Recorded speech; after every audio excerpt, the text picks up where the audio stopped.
Good afternoon, everyone. Thanks so much for sharing your Sunday afternoon with us. My name's Lori Miller, and I'm past president of the Wheaton League of Women Voters and a current active member. And I'm glad to be here to help as a disinterested person, meaning I don't live in the district, I can't vote for these quality candidates, but I am here to help represent the League's purpose to further education and advocacy work. And I'm thrilled we have 4 quality candidates with us, and one candidate, Chris Bloom, could not be with us today. At this point, I'm going to invite the candidates to give up to a 2-minute opening statement. Then we're going to hear questions from the League, 5 questions they'll answer. And these questions, I understand, will be made available on the website. And then after that, we're taking questions from you. So that's important that you're here to be able to write your questions to the League volunteers. We'll get those answered for you today. And then finally, we'll have closing comments. The candidates will have up to 1 minute to answer or to make a closing comment. And I'm sure that will include asking for your support on April 7th, which is the next date of that general election. So thanks again. And with that, the candidates have already drawn numbers to start the order of their opening remarks. Again, up to 2 minutes. And I'm going to invite candidate John McDonough to go ahead and make his opening comments.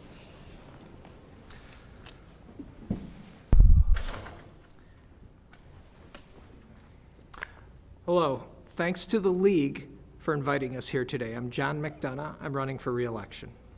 So how is District 205 doing in its most important mission, educating our kids? Very well. Our increasing academic excellence is demonstrated in many areas: MAP and ACT scores, graduation rates, individual growth. In fact, recent national rankings organizations noted our achievements and said that all our schools were graded A or A+, and our district ranked 10th best in the state of Illinois. Importantly, more of our students are sharing in these successes, whether it's top AP or REACH students, children with an IEP, newcomers with limited English. All are showing improvement, and that's something we should be proud of and care about as well. Why? Because the support of our kids supports a healthy housing market and protects our property values. The current school board has been part of these successes. We've redirected funds to alleviate overcrowded classrooms at York and to promote 21st century education, including STEM and new learning technologies.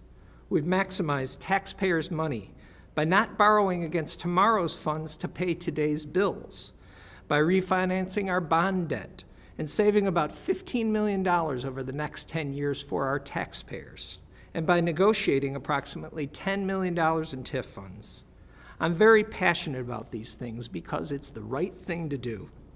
It's for our kids and our community. As an attorney, I work in the best interest of my clients with no personal agenda. In this case, it's District 205. I support broad public participation, so we do what the community wants. Thank you. Thank you, candidate McDonough. Candidate Bresnahan. Hello, my name is Brian Bresnahan. I'd like to thank the Women League of Voters. Lori, thank you for proctoring. I'd like to thank Betsy Aldred for all the work that she's done as well. And thank you all for coming out to hear what we have to say. Since I'm new to the board here, I'm the only one who is not on the board, I'll tell you a little background about myself. I'm a teacher.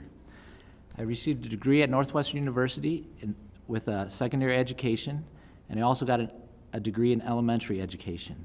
I started teaching in the Chicago Public Schools and earned my master's degree in educational leadership. While teaching, I was elected to the local school council to serve 2 terms, which is sort of like a smaller board for each individual school. I also did all the things that teachers are called on to do: coaching, lead committees, do extracurricular activities. I also taught a summer program at St. Ignatius called the Higher Achievement Program, which serviced underprivileged students in Chicago. After 8 years of teaching, my wife and I decided that I should stay home and take care of my second child.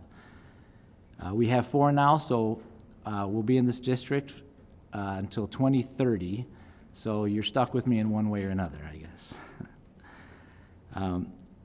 Right now, I'm a den leader in PAC-24, AYSO coach, basketball coach, PTA room rep, chair on the Sunshine and Hospitality Committee. And the reasons I'm running for the school board is that I can lend my expertise, experience, and knowledge as a professional educator to positively impact District 205 and the students of the district. I strongly believe that it is important to have education professionals not only involved in our district's education decisions, but leading the way in making those decisions. Thank you. Thank you, Candidate Bresnahan. Candidate Shannon Hennessy Ebner. Hi, thanks for having me today. After being elected to the Board of Education in 2011, I served as secretary for 1 year, vice president for the past 2 years, and chairperson of the Learning and Teaching Committee for the past 3 years. During my first term on the board, our district highlights include 3 blue ribbon honors from the Department of Education, District 205 being ranked the 10th best school district in Illinois from the Niche Group, already saving taxpayers $7.7 million by restructuring our debt obligations, balancing the budget of over $100 million for 4 years, and in September of 2015, we will offer college classes at York through Indiana University. We are the first Illinois high school to partner with Indiana University, which I think is an exciting opportunity for us. My platform has 3 primary ideas. The first is to unify the district's vision by instilling a shared purpose with all stakeholders. The second is to support every student by focusing on individual student growth. The third part of my platform is to budget conservatively to ensure every dollar has a positive impact on student achievement. I'd like to tell you a little bit about myself. I'm an Elmhurst public school graduate. My family moved to Elmhurst 45 years ago, and I attended Jackson, Bryan, and York. My family's roots are growing deeper in Elmhurst as my brother, sister, and I decided to move back to Elmhurst and raise our children. Between the 3 of us, we have 10 children in Elmhurst schools, and my youngest will graduate in 2026. After graduating from York High School, I earned 2 engineering degrees, one from University of Michigan and one from Northwestern. And I worked as an engineering consultant for Procter & Gamble and Baxter Healthcare. I also launched a successful tutoring business providing academic support to students of all ages. My experience, along with my hands-on work with students, has allowed me to serve effectively on the board. Thanks. Thank you, Candidate Ebner. Candidate Karen Steffen. Thank you, Lori. Good afternoon. I'm Karen Stufen. I'm a current Elmhurst District 205 Board of Education member. First, thanks again to the League of Women Voters for hosting this candidate forum. It provides an opportunity for us to be educated voters, modeling democracy in action for our children. And thanks to the City of Elmhurst for providing the venue. I'm asking for your support to provide consistency and leadership to continue our work to lead District 205 in the future during these tumultuous times while stewarding the taxpayer investment in education. We as a board, in addition to what John and Shannon had indicated of our success, we have launched key initiatives in the community, employees, and legislative engagement so that we can collaboratively work with stakeholder groups to resolve our issues. We would like to work these initiatives through to the next phase of development so that we can continue to foster teamwork, create effective solutions, address our complex issues, and move the district into the 21st century learning and teaching environment with accountability and fiscal responsibility. We are serving more students' needs and we're improving academic performance while still providing Elmhurst reputable, comprehensive education. Since 2012, we have refinanced eligible bond issues to lock in the current historically low interest rates and repay its past referendum bond debt early. This results in savings to Elmhurst residents millions in dollars in taxes. Elmhurst is an engaged community with premier schools. It's the reason my husband and I chose to live here and raise our children, and I volunteer to serve you. I want to leverage this strength and commitment to help us remain vibrant and successful. I will continue to focus on education, students, and financial health and teamwork. Thank you for your support. Thank you, Candidate Stufen. Also, I'm a mother of 2 children that successfully went through Community Unit School District 200, and as a taxpayer, I can happily report one's graduating from a college this spring, another will graduate next year. So thank you in advance for your willingness to serve, and making that investment in a child really is worthwhile. And it's great for you that have children graduating in 2026. It's a long wait, but it's worth it. We'll go ahead and start with our first question, and we'll start with candidate Brian. Data for all kindergarten indicates positive educational benefits for students and is growing in popularity with parents. How would you make that wish become a reality for young Elmhurst families? Well, I am one of those young Elmhurst families. I will have 2 children over the next 2 years enroll in kindergarten here in Elmhurst. I also have 2 older children who did attend full-day kindergarten. And in both cases, the first grade teachers of both of my children pointed out the positive impacts that full-day kindergarten had. They were both very supportive in the idea of bringing a full-day program to any district.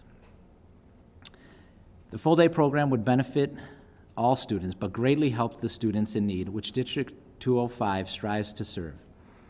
In order to make a full-day kindergarten a reality, we need to form a task force to do research, get input, enrollment projects, and do a cost evaluation. This is not a task that's easy, and it takes time, so I would urge the district to start immediately. The kindergarten individual assessment survey will be fully implemented for the 17-18 school year, and District 205 should not only be prepared to implement it, but get more than positive results from it. Thank you. Thank you, candidate. Candidate Ebner? The prospect of an all-day kindergarten program is part of a larger discussion that should carefully weigh costs and benefits. Costs would include new classrooms and increased staff expenses. One option could be having a few buildings in the district teach full-day kindergarten. This would reduce the capital requirements, but transportation costs would be incurred, and students could be farther from their home, which not everyone will like. This is a great example of an issue that impacts all taxpayers, not just the parents of school children. The Board of Education should promote community engagement to actively involve diverse citizens in two-way conversations. And we have already started that process to identify where we want the district to be in the future, how we accomplish necessary changes for that future, and what the impact of those changes will be on student achievement. This approach will help the board to make long-term decisions that the community can support. Thank you. Candidate Stufen? Thank you. Elmhurst has a reputation for high-quality education. This is a result of continuously listening to the interests of the community and assessing the viability of successful implementation based on the available resources and community support. We'll continue to evaluate effective ways to enhance and enrich the district education and delivery of learning and teaching. We have recently agreed to expand our community engagement initiative to garner the community members as a team to gather the extensive educational interest and support necessary to prioritize and allocate these resources. All-day kindergarten has been identified as one of those interests, and we have talked about those things. We are looking, based on current and projected enrollment, our facilities are close to full capacity, and so what we'll look at is requiring the assessment and current facilities and the potential for us to do this and how we would lay it out, whether it would be several schools or whether we could utilize the resources across the district. So those are the discussions that we're having and we'll continue to have with the community. Thank you. Thank you. And candidate McDonough? Our strategic planning process already started, should consider all-day kindergarten. We've been able to provide it only to certain ELL and special needs students, and the research shows that it would probably be beneficial to all children. But to bring this to all children, we need to have staff first identify the educational goals and how we get there, including a financial plan.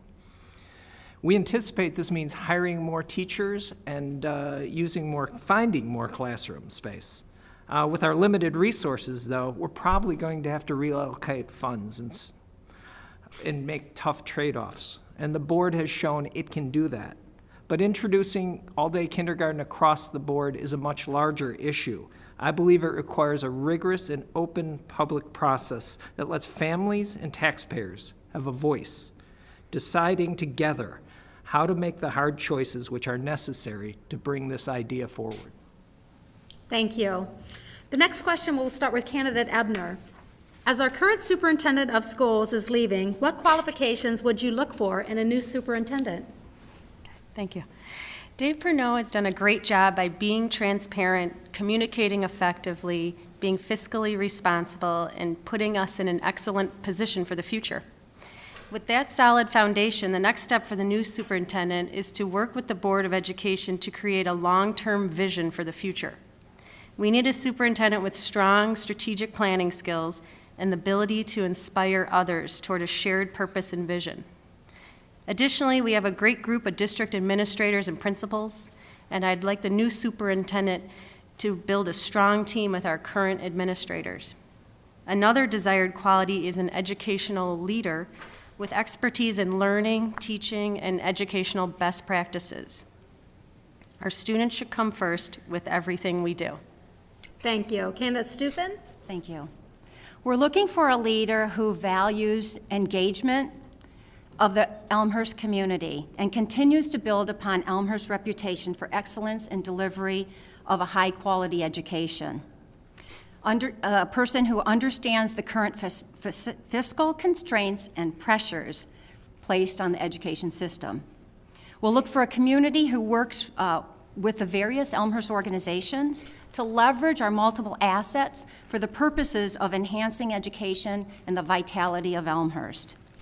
We're looking for a continued collaborative leader who mobilizes our organization around our vision and mission to continue that learning and teaching high-quality education. We're looking for an innovative leader who leads the district to higher level of performance, brings teams together, and creates solutions, effectively balancing our resources given the complexities that we're under. A leader who values a high-quality education organization that develops employees and students. We look for a superintendent to begin where Mr. Pruneau ended. Thank you. Candidate McDonough? Basically, we're looking for another Dane Pruneau. But the qualifications we'll likely look for include solid experience as a teacher in the classroom, strong knowledge of research and best practices in education, someone with a successful track record, preferably in a situation similar to ours. But beyond these CV credentials, we're looking for someone who works hard, open, honest, approachable, an excellent communicator and collaborator, and importantly, a leader who empowers everyone, parents and guardians, teachers and staff, and especially our students, to work hard, to work together, and to make this the best possible district. Thank you. Candidate Bresnahan?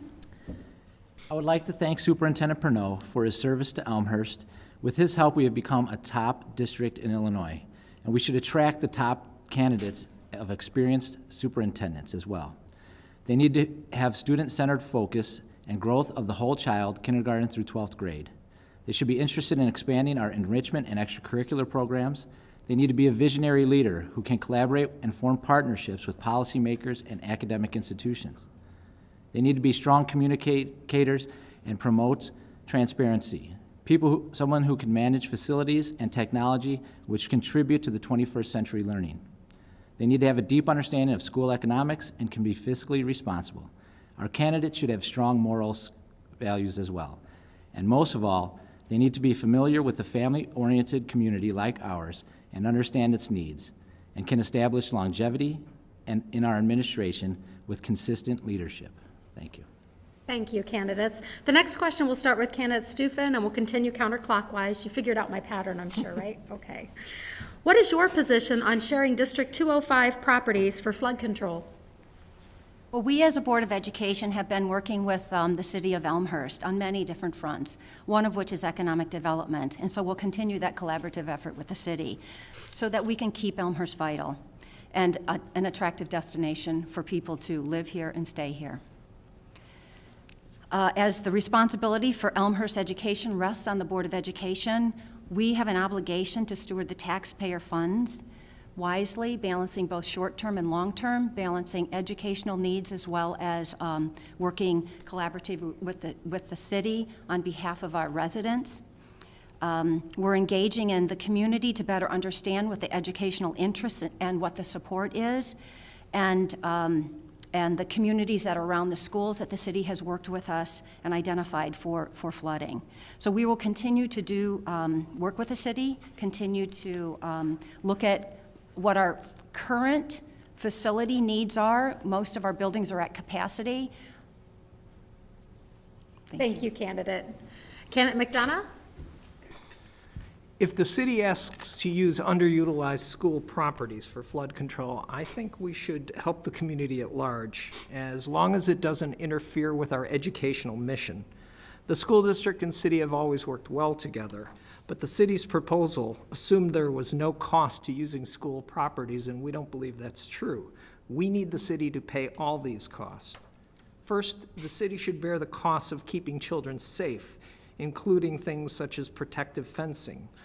Second, if the stormwater use of the school property means moving school activities, the city needs to pay these costs. Finally, when we need the land back to rebuild Madison School, Bryan School, or any other school facility, the city must restore our property. We simply can't afford to spend education dollars on stormwater. Our responsibility is to our kids and their future. We need an agreement that protects our kids' futures. Thank you. Candidate Bresnahan? Flood relief for Elmhurst citizens needs to happen soon. I'm glad to see the city, park district, and school board are working together to address this issue, and I support an ongoing partnership between all of them. There's no reason why we can't contribute to assisting flood control in any way possible. The school district's property should first and foremost be used for education of our students, whether now or down the line. There are more families moving in, housing developments being built, and school buildings that may need updating.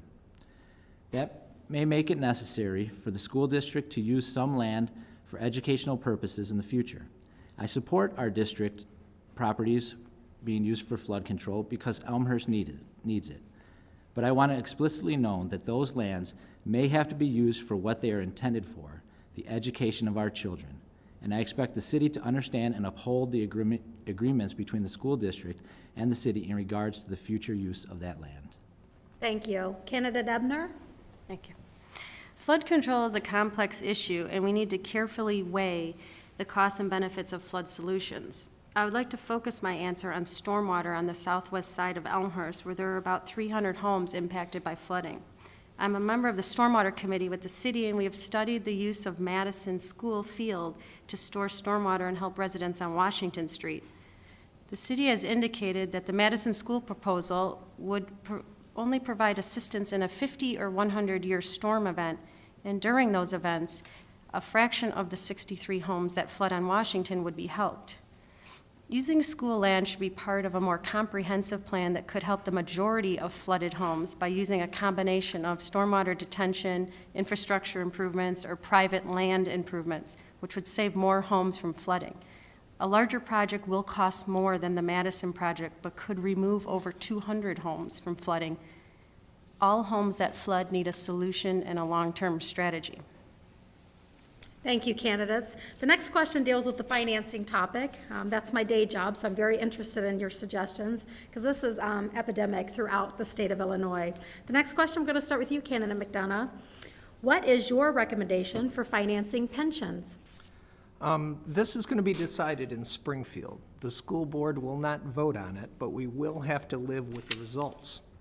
If new legislation shifts the pension cost to the district's limited property tax revenues, this will be a big problem because our property tax increases are limited to the rate of inflation.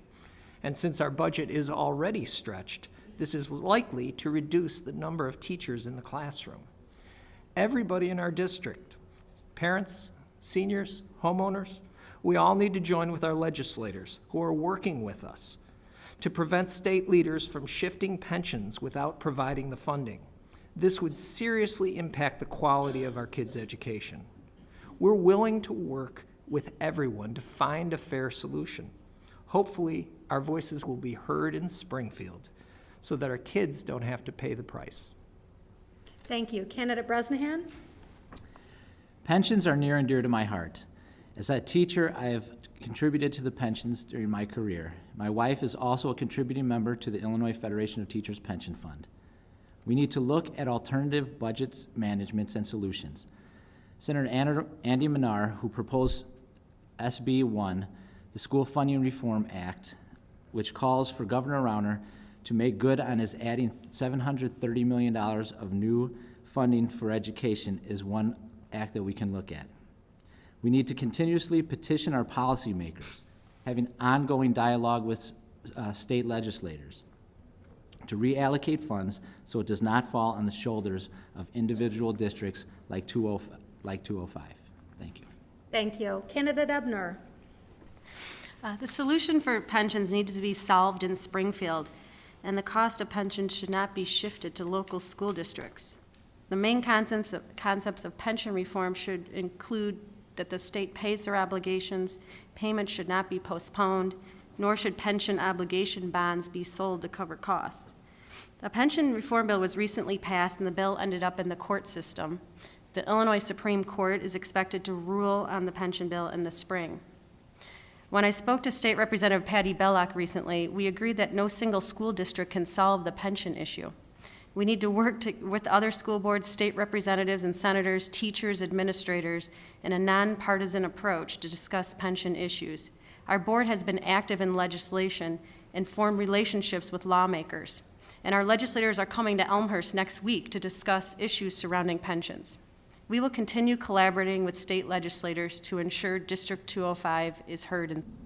The Elmhurst community has a reputation for supporting solutions that are fully vetted, that are researched, that are worked collaboratively with the community, and that produce the results. So we would want to include the community, and that's why we're engaging in the community engagement process with a team of community leaders so that we can look at the interest and the support of the community.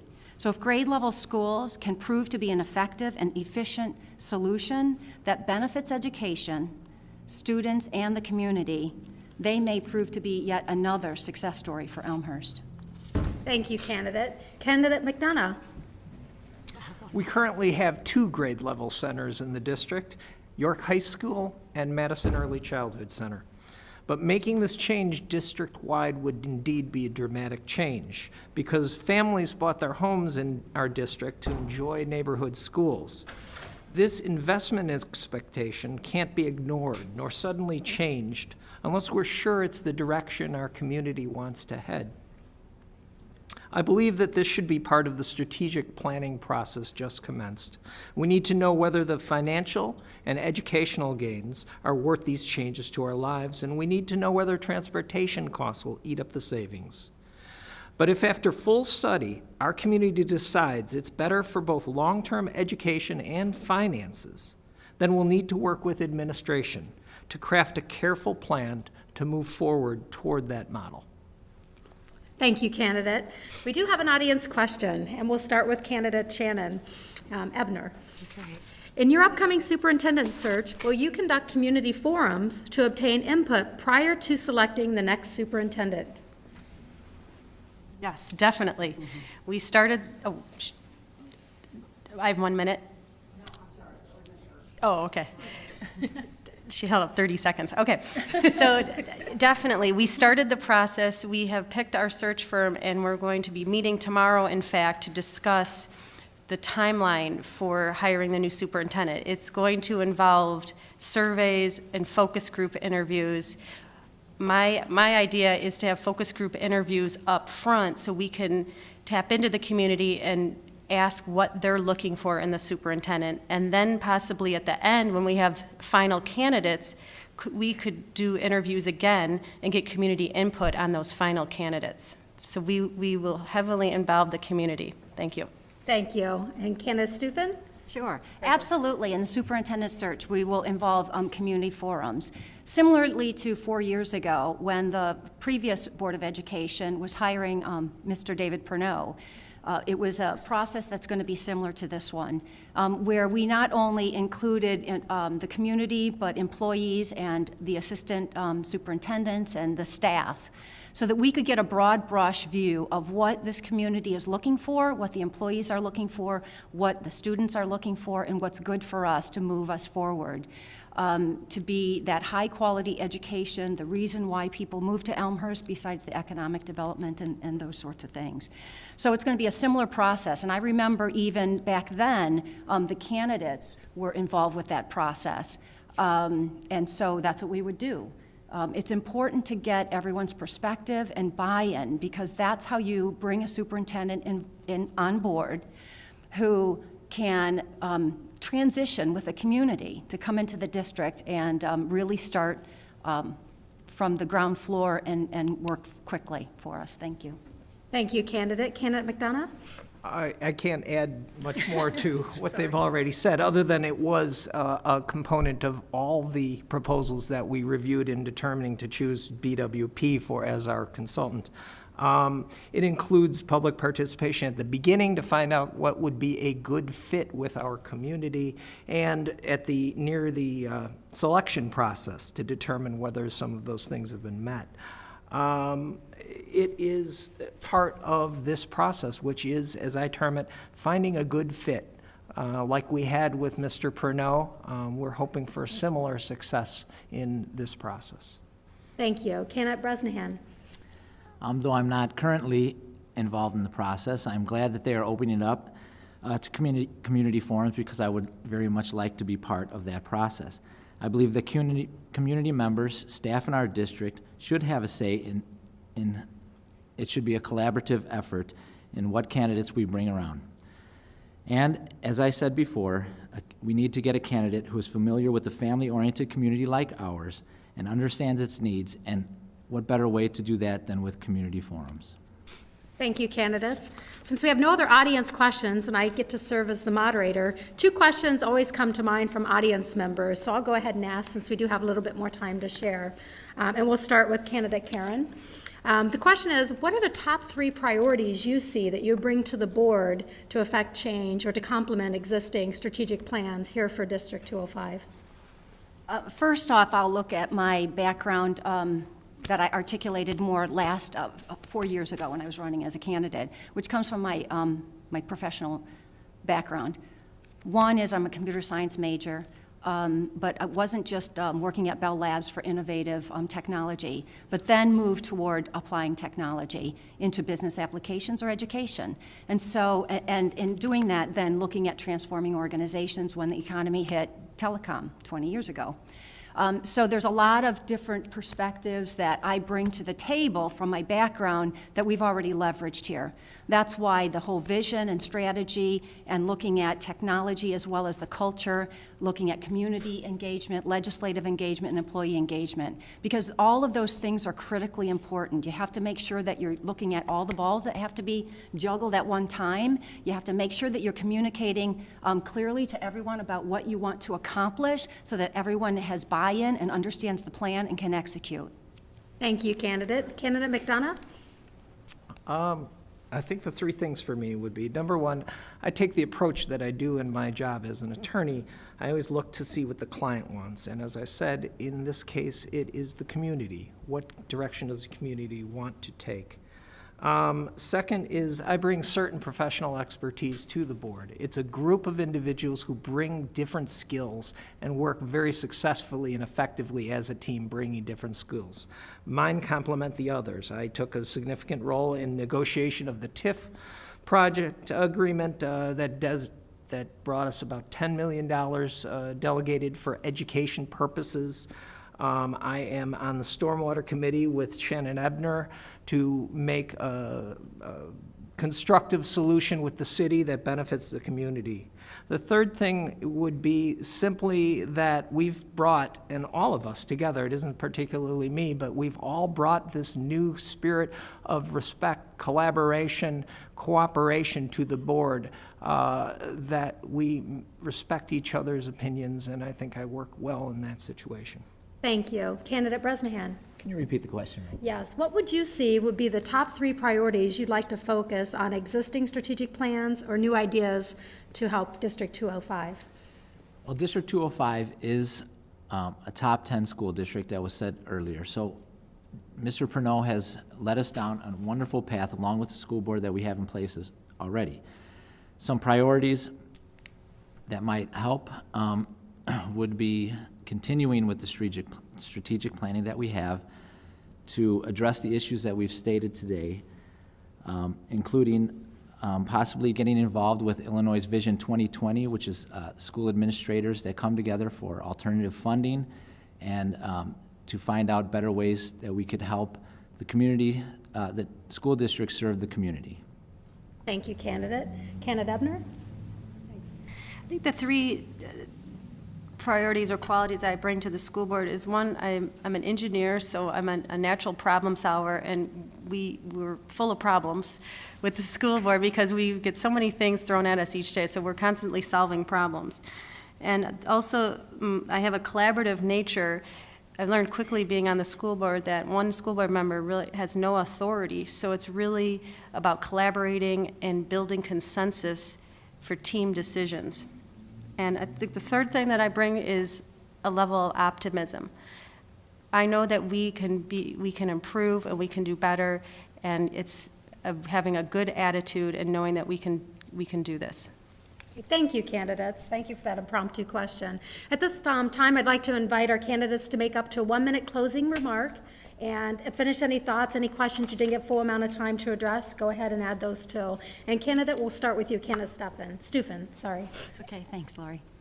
Thank you again for providing the opportunity to highlight just a few key initiatives we've launched in this first term, to share ideas so you can see how I will continue to work collaboratively to govern and lead the performance of the school district through complex issues, requirements, and the financial constraints that we're under.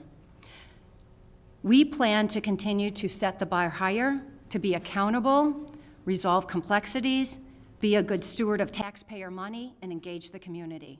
The experience I've gained in this first term on the Board of Education, observing, participating, and problem solving, provides understanding and depth of the dynamics required to serve the Elmhurst community well for the next term.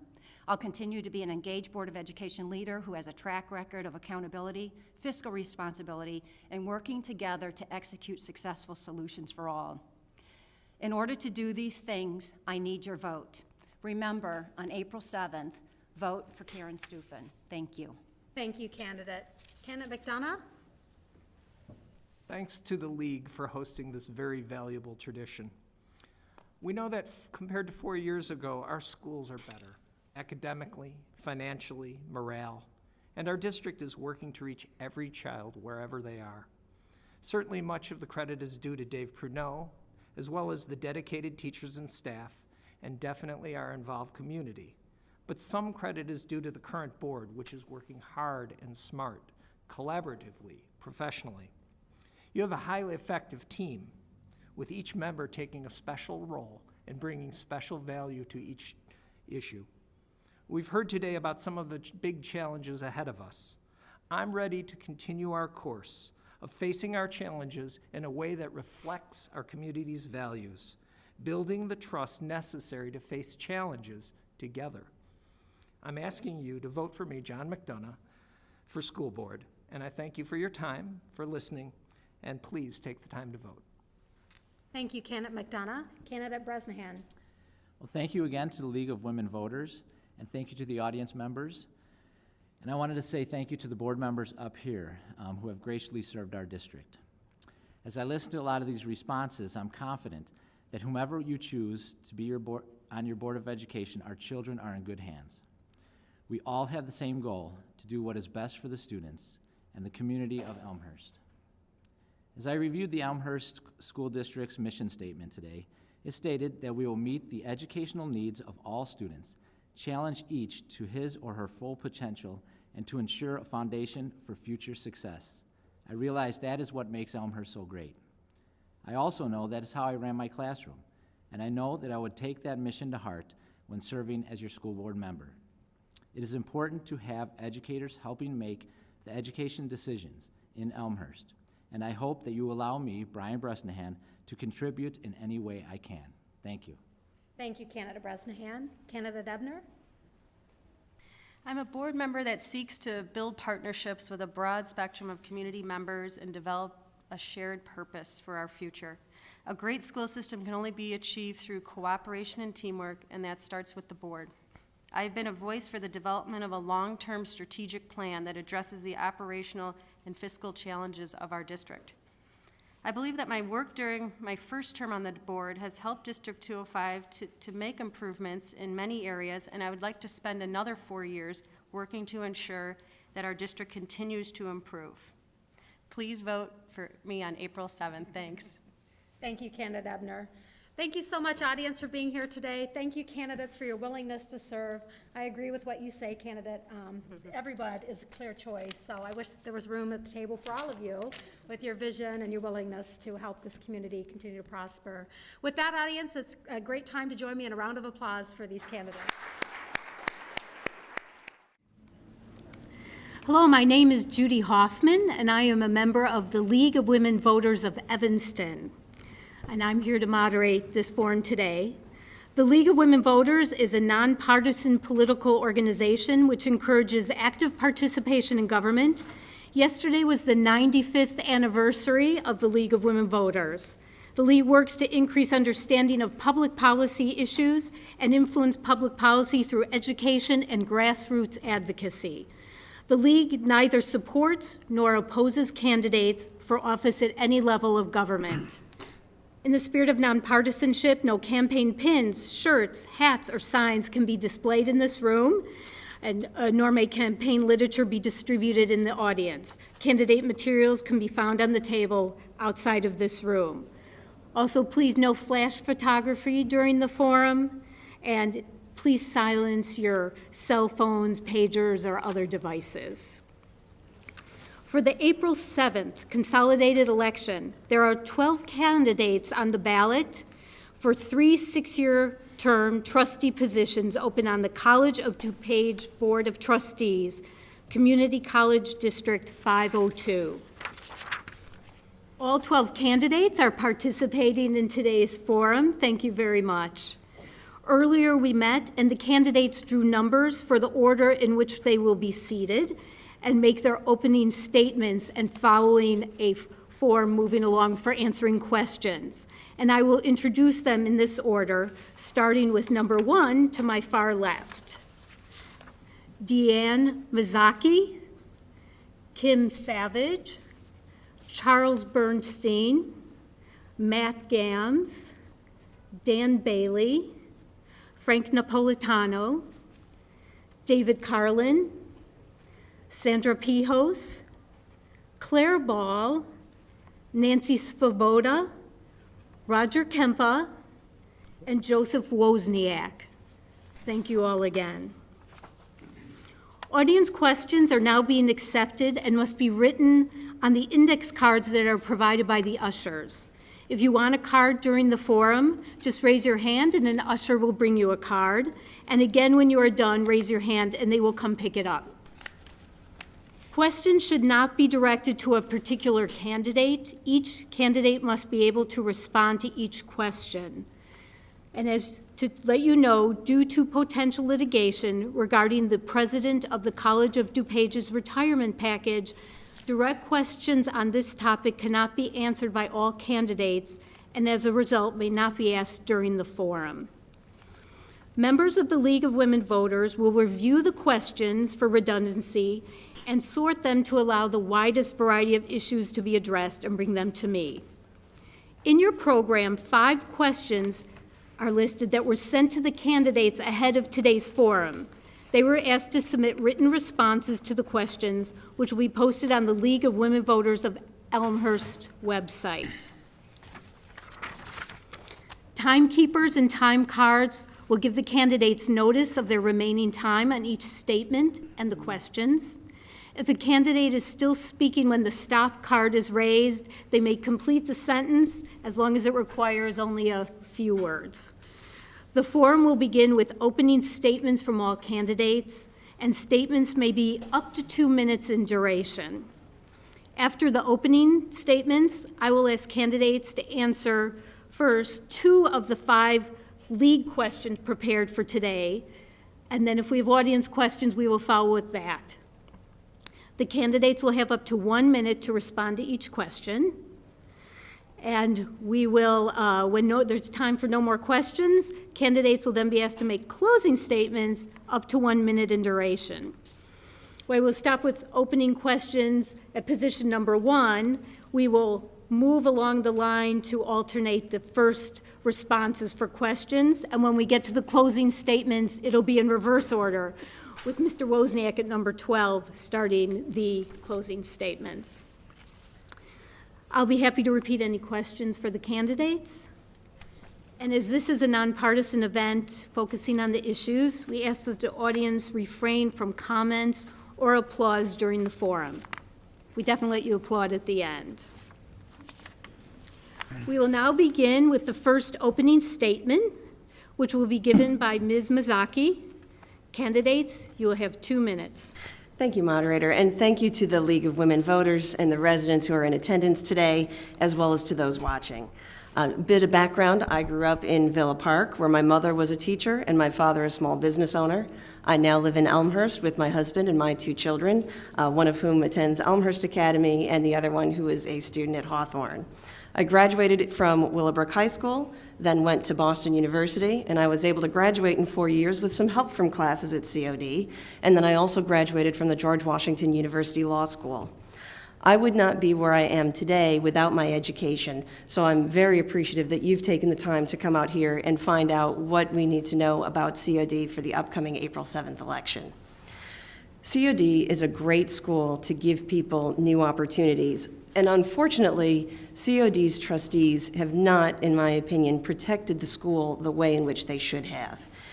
We have a faculty that last year gave the college president, Dr. Bruder, a no confidence vote, and the board has never discussed it, put it on the agenda, or voted to fix it. The board did, however, expeditedly use your tax dollars for a court fight and special meeting to vote on Dr. Bruder's golden parachute payment. Those priorities aren't right. Second, we have statutory open bidding and open meeting laws for a reason. The board seems to rely on Dr. Bruder's interpretation of how to apply them. We need to end that practice and end the Bruder era of insiders and secrecy. Third, COD has been hiking taxes and tuition when they think they can get away with it. No more of that. What you need on COD's board is real oversight. And I can do this for you because in my work, I investigate big companies with complex bureaucracies. I know how to work through them to find the facts we need, and I can be someone on the board who is going to fight for you on that board. I'll tell you honestly what I think, prove it with facts based on what's right under the law. I ask for your support, Deanne Mazzocchi. Thank you. Thank you. Ms. Savage. Thank you, moderator, and thank you, League. The winds of change are blowing through community colleges across the nation. We need to harness the energy they bring to guide the College of DuPage to new horizons, and we need to make sure that the prevailing currents don't trap students in a whirlwind that doesn't let them move forward. Gentle breezes guided my own career. While I was an undergraduate at North Central College, my student leadership involvement taught me that college has a dramatic impact on people's lives. My direction gradually changed from a more traditional teaching role to pursuing a career in higher education administration. I soared to Oregon State University, where I studied with pioneers in the field of student development. After earning my master's degree, the jet stream brought me back to the Midwest, where I worked at Ohio State University and then at UIC. 3 decades of experience in public higher education, I learned a lot about people and about the complexity of the educational system. I am well respected as a budget and policy analyst and a problem solver in higher education. I chose to share these skills with the community through service on the COD board. I'm proud of the accomplishments that have been achieved while I've been on the board at COD and on the Illinois Student Assistance Commission. These roles allow me to continue to make a difference in people's lives every day.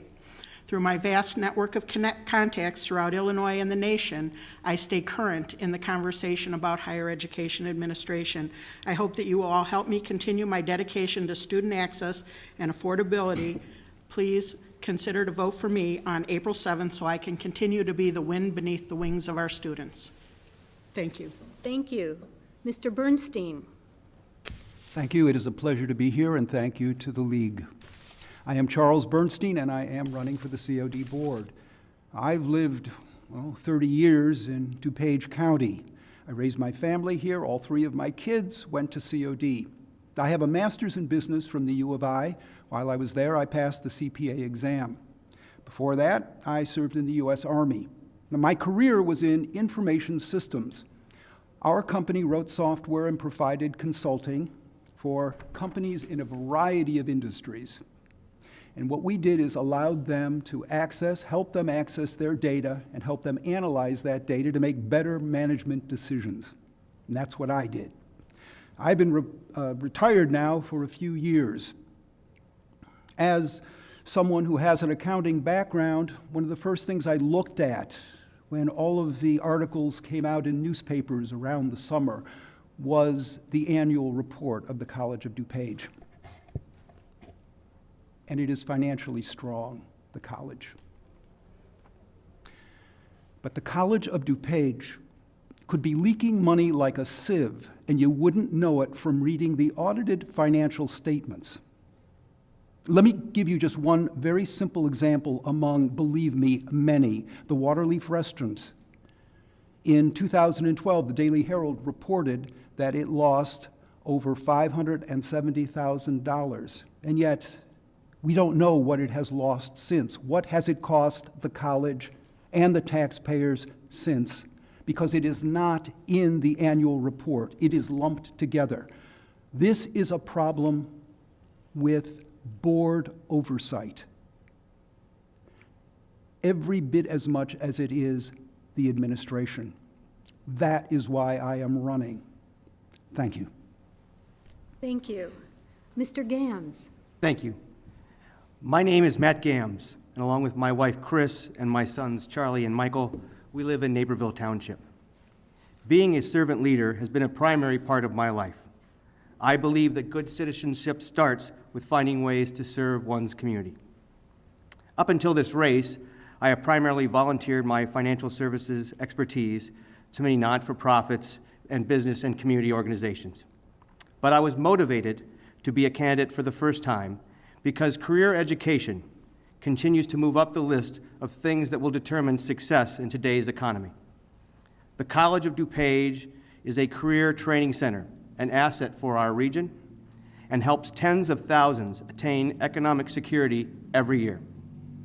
I am running because my experience as a veteran and a business leader will help me provide direction, oversight, accountability to ensure the college continues to meet the mission and service the stakeholders. There is currently serious issues that distract from the important and great work the college's faculty and staff does every day to help students enter a pathway to success.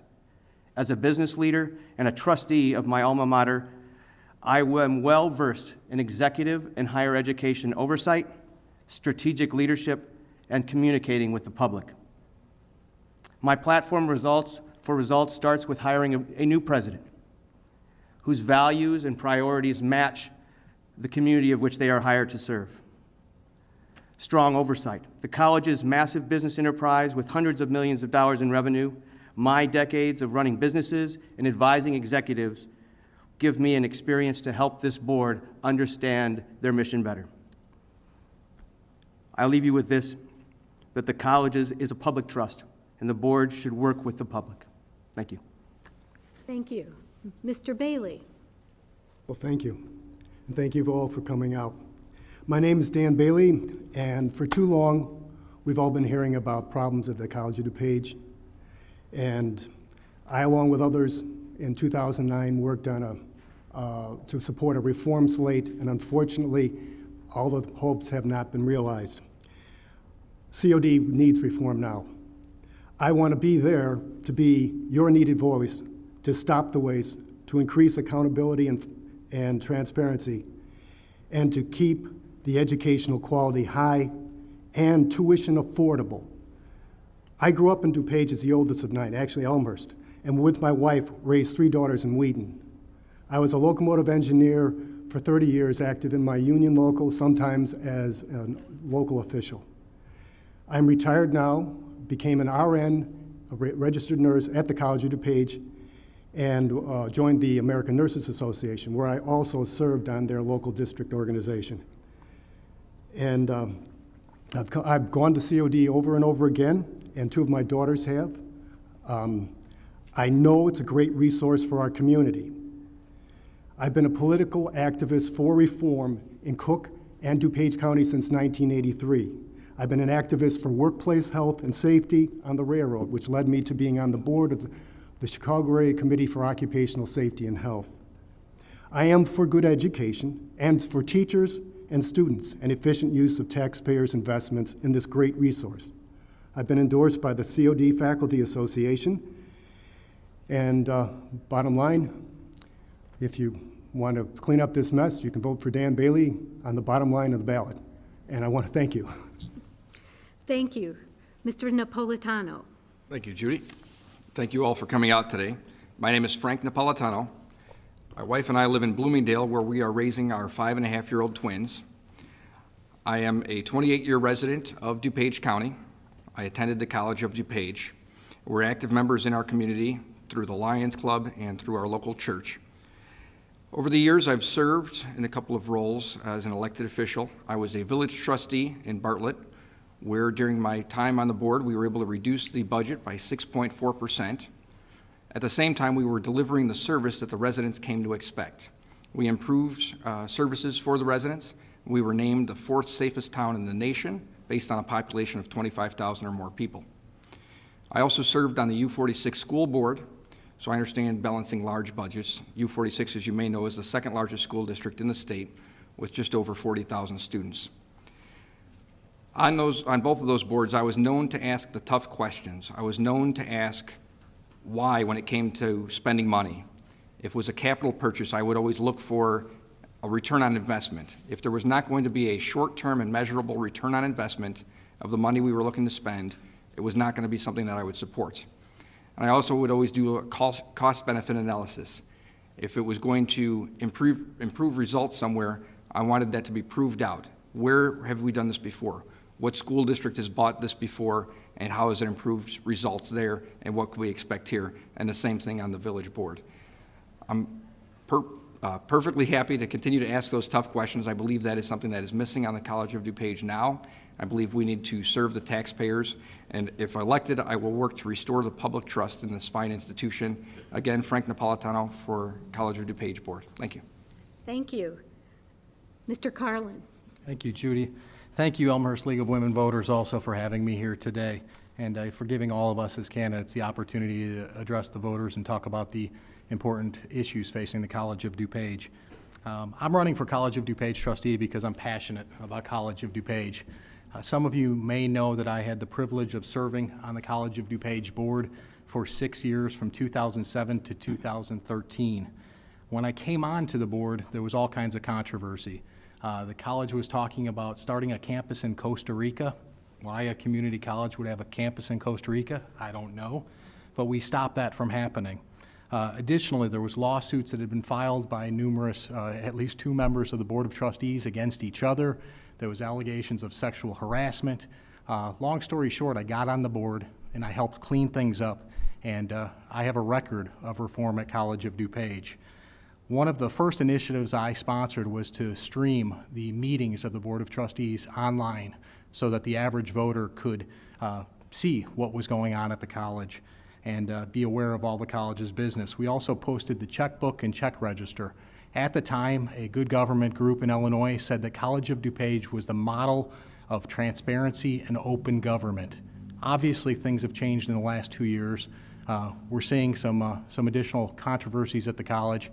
My hope is that I have the opportunity and your support to get back on the board, to reform things once again, and to make sure that my 3 kids, Wes, who's 20 months old, McKenna Grace, who's 9, and Ellison Faith, who's 6, have an opportunity at an affordable higher education in the future and at College of DuPage. So thank you for your consideration, and I'm asking for your vote. Thank you. Ms. Pijos. Thank you. I want to thank the Elmhurst League of Women Voters for allowing us the opportunity today to speak to you so that residents can make an informed decision. I am Sandy Pihos. I'm a former teacher, guidance counselor. I was a high school board member on the third largest high school district in the state, Glenbard District 87, and served as president of that district as well. I'm also a former business owner of a restaurant management firm, and I had the privilege and the honor of serving for 12 years in the General Assembly. And now I have returned to DuPage County, and I would like to bring back what I've learned about good governance, leadership skills, networking, and collaboration back to the county as a way of thanking them for what they have done for me. The College of DuPage is clearly a cornerstone of our community, and it's been on my radar screen for a very long time because it only sits 6 blocks from my home, so it actually sits in my district. And when there have been issues at the College of DuPage over the years, many of the residents have turned to me, even though I am not a decision maker. I've worked with 4 presidents and many of the board members, Board of Trustee members, over those years to talk about the issues and to see what could be mitigated. However, what we see now is outrageous, and there have been many conflicting facts which are difficult to sort out, but we all know that the trouble started long ago. It has now escalated to national news, and there is even talk of scrutiny and legislation in Springfield. This is a local board. We would like local control in DuPage County, so I'm asking for the opportunity as a local resident to help work on the issues moving forward. Thank you. Thank you. Ms. Ball. Thank you. Thank you, everyone. My name's Claire Ball. I'm an accountant and homeowner in Addison, Illinois. I'm married and I'm the proud servant of 2 cats. I have my bachelor's and master's degrees in accounting and finance, and I work in the accounting industry. I was homeschooled through high school, and my first experience with outside structured learning was in a community college. Thanks to those 2 years, I was able to transfer to a 4-year college, and today I hold my master's degree. So community colleges are very valuable to me. I never aspired to run for any type of office, but when I heard the stories coming out of College of DuPage and did the research, I wanted to do something to stop the abuse I saw. Most, if not all of you know what's been going on over there in the financial shenanigans that are being played with our dollars. President Bruder's actions are arrogant and self-serving, but he's only the symptom. And my issue is with the root problem at COD, the Board of Trustees. A trustee owes their duty to the people, the students, the faculty, the community, not the executive staff. They are our watchdogs, keeping a sharp eye on the executive staff and ensuring they are working with our best interests in mind and those of the institution. 6 of these current board members, I feel, have failed in these duties. As an accountant, I analyze the numbers and follow the paper trails. I ask the questions that make dishonest people squirm. I follow the accounting standards of the various industries and maintain compliance with laws and regulations. Accountants must be persistent and independent. My profession is one of objectivity and high ethical standards. I believe these are all valuable skills desperately needed on the board. My background puts me in a position to assess information free of bias, understand audit trails, recognize red flags, and stand firm under scrutiny and intimidation. My motivations come from a desire to bring clarity and honesty back to the board, and I believe I can do this. That's why I'd like your vote. Thank you. Thank you. Ms. Svoboda. Yes, thanks to all of you who are participating in today's event.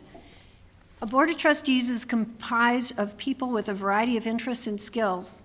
My interest, my passion for the College of DuPage began in 1972 when I was hired as an intern to complete my master's in college student personnel services. Since that time, my connection with COD has been comprehensive and varied. As an employee, as a student in credit and non-credit classes, and as a grateful parent who saw her daughter graduate from U of I a semester early because of the classes she completed at COD in high school and in summers. I have seen and lived the benefits of having such an innovative, student-centered educational institution in our community. Although I see myself in a variety of roles, I do not consider myself a politician. I do not have the most polished political campaign, but I want to serve in this particular political office because I am passionate about service to College of DuPage and its people, including its students, its employees, and the community residents. In addition to my passion, I have skills unlike other candidates. Specifically, I have 3 degrees in education, including a doctorate in adult education, which is the target population of this community college. Also, I have 34 years of higher education experiences, specifically in community colleges, and more specifically, College of DuPage. Presently, I am working at Benedictine University as a doctoral program, research, and dissertation advisor for the Higher Education and Organizational Change Department. Thus, I am continually learning about cutting-edge issues, research, and advances in higher education. My degrees and work experiences allow me to bring viewpoints to the COD board unlike other candidates. One question posed to candidates in advance of today's event. Mrs. Svoboda. Thank you. Thank you. Mr. Kempa.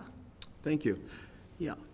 Thank you for inviting me and for going through all this effort to invite us here. My name is Roger Kempa.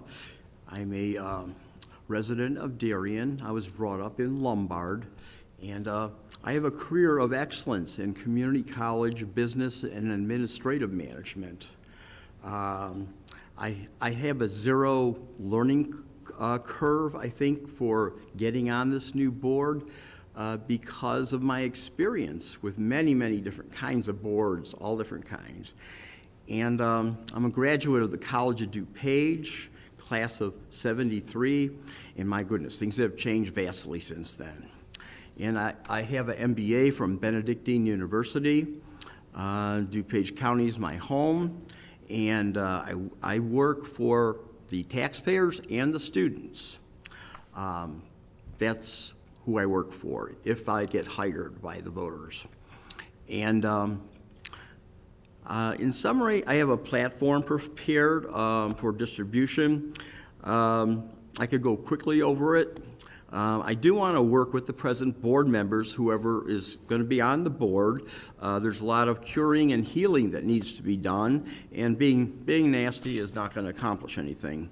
My platform, very quickly, create a positive forum at board meetings. They should be welcome, convenient, and transparent to all district stakeholders and the public. No 6 chairs for the public and no 5 armed police officers standing in back of the room. Property taxes to be levied based on need, not balloon levy as it is now. Provide the highest priority and best treatment to in-district students. Increase their tuition was increased 30%, out of district, out of state, 10%. Request a forensic audit. Thank you, Mr. Kempa. Thank you. Thank you. Mr. Wozniak. Thank you for inviting me here tonight. I am Joseph M. Wozniak, and I'm a 30-year resident of COD District. And I am currently finishing my second 6-year term as DuPage County Regional School Trustee. And I'm now turning my direction to become a COD trustee. I will be there for you to serve your needs. There is much talk about transparency, which I know well, as earlier in my life I was an accountant for several Fortune 500 companies. I have also made my position very clear when I recently asked for a no vote on President Dr. Bruder's golden parachute buyout. Also, let's make sure that the new president does not have a history of buyouts or golden parachutes in his past. COD now needs to move forward. I will be recommending that the trustees make an effort to locate and appoint a highly qualified female president for the College of DuPage. This would be the first female president in a 47-year history of the college. I think this will provide a positive change and direction and the leadership that we now need at COD. COD is a shining star, and I would be proud to serve as your COD trustee.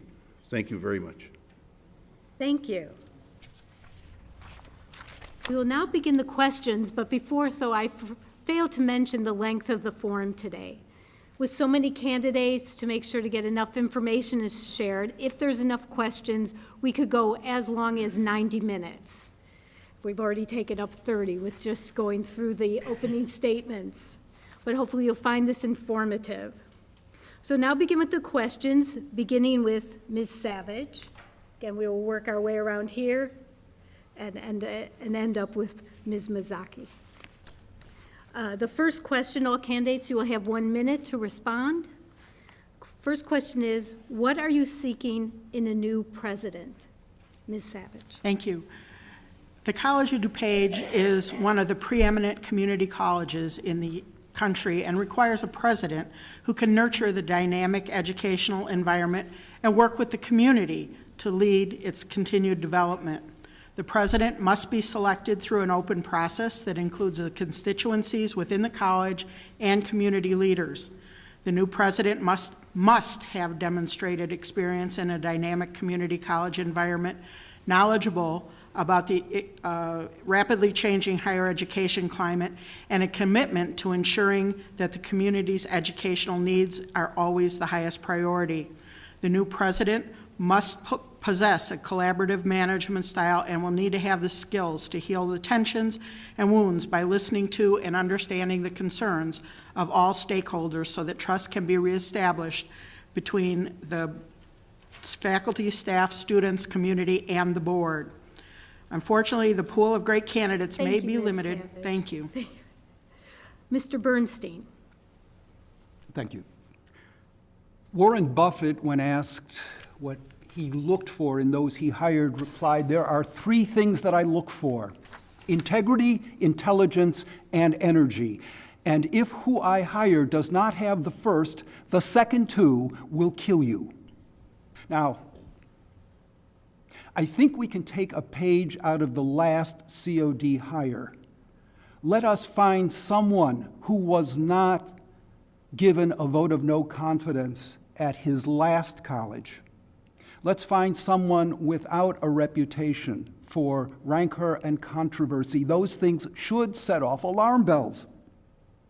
Someone who can build a management team, someone who has the educational credentials to be accepted by our faculty. Someone who will not look at our questions, the public's questions, the board's questions, as a threat, but as an opportunity for openness. Thank you. Thank you. Mr. Gams. The first step that I would look for in hiring a new president is the process of which that person is hired. I believe that the process that was hired, Dr. Bruder, could be reviewed today and evaluated for its weakness. I believe the damage that has been done, the process that goes into hearing from all the stakeholders of what they want in a president is something the board should take active listening in and how to improve. I believe that in a time when community college presidents are retiring in record numbers, that we should look for and create an environment that is a dynamic one to hire the best president in the country that is available.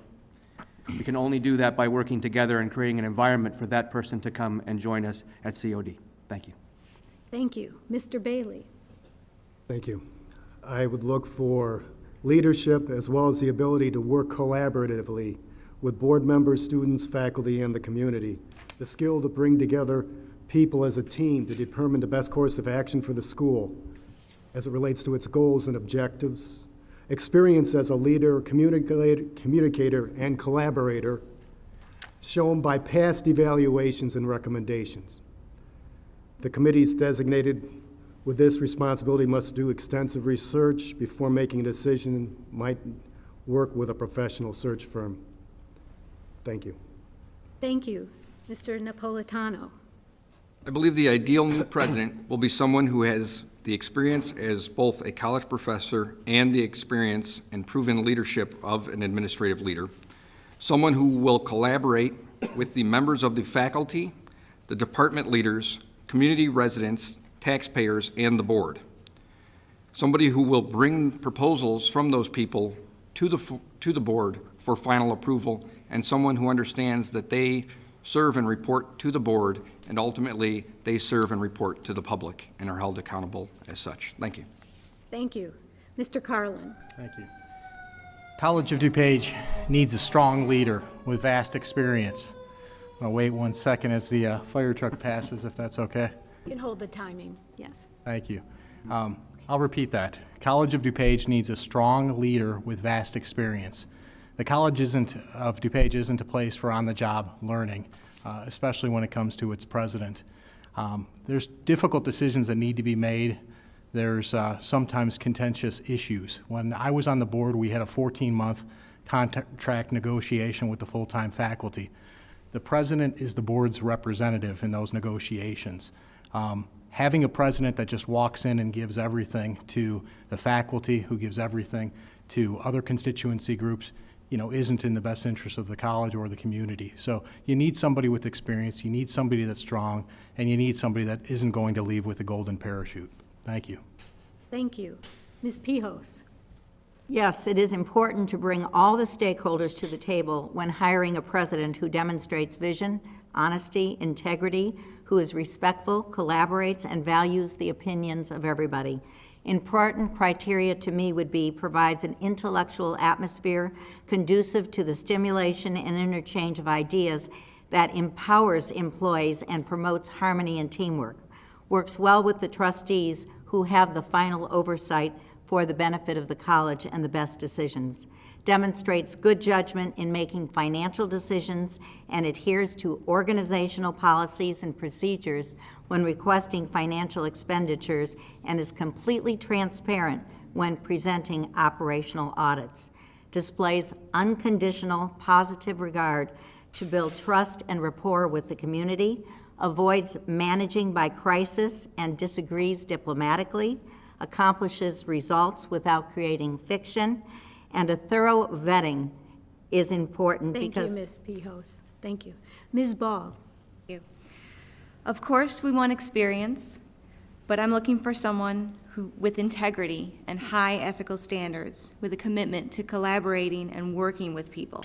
Someone who's willing to listen and consider the options and opinions and views of everyone involved. It's truly a team effort running a community college. And I think this person needs to keep that in mind, to keep the best interests of the school, of the students, the faculty, everyone in mind. Thank you. Thank you. Ms. Svoboda. Yes. Beyond the assumed qualities of experience as a community college president, degrees in education, and excellent recommendations from students, employees, and community members, I would want a president that stands in the new higher education administration theory of participatory management. The COD leadership gaps that I have noticed and heard about fall in the core qualities of respect and value of the ideas and initiatives generated by students, employees, and community members. Participatory management would address such gaps.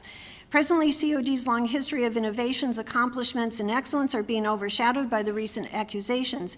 It is important that the new president be skilled at assessing these accusations, taking steps to make changes, and then building a stronger image, reputation, and systems for the college. I'll leave it there. Thank you. Mr. Kempa.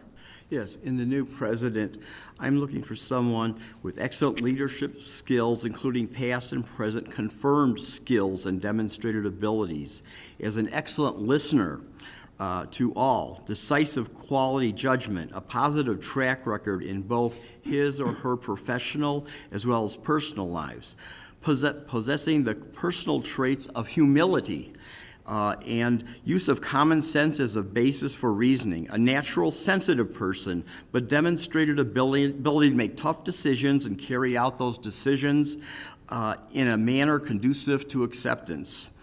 Understands and he or she runs the COD operationally, but reports to the Board of Trustees as an employee. Thank you.